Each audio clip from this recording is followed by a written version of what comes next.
what that full system of resource flows looks like in the area of supporting people with disabilities to get employment.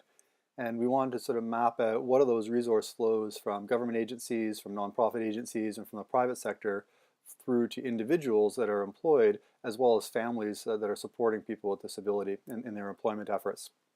If we look here at the system map, at the top we've got a number of different government agencies that are flowing money through to different types of support like social assistance, housing, education, and healthcare, for example. And those dollars end up flowing either to families or directly to individuals.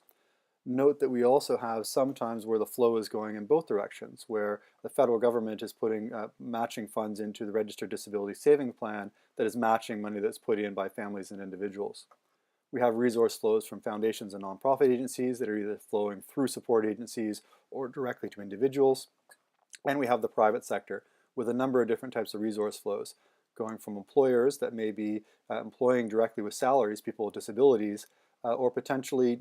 buying from vendors that are employing people with disabilities, in which case their procurement dollars in the end are flowing through to individuals. There may be social enterprises that are employing people, and there's also assistive technology vendors that are receiving revenue flows back from families and individuals purchasing assisted technology.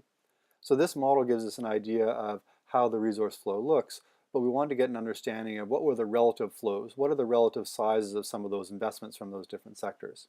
So we use a visualization technique called the Sankey diagram, which allows us to visually represent the relative size of those different investment flows. So here this is just a mock-up, but we can see grouped we've got investments from private sector flowing through directly to vendors,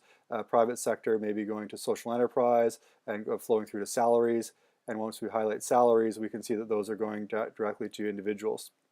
We can see the same flows from nonprofit organizations through to foundations or through to directly to nonprofits going to families or to individuals. And we can look at the government flows that are running directly through all these different agencies into the different services. So this visualization gives a nice way of showing not only the relative sizes and the relative distribution of those flows, but the direction those are going and how the different intermediaries, whether going through employees, social enterprises, foundations, or nonprofits,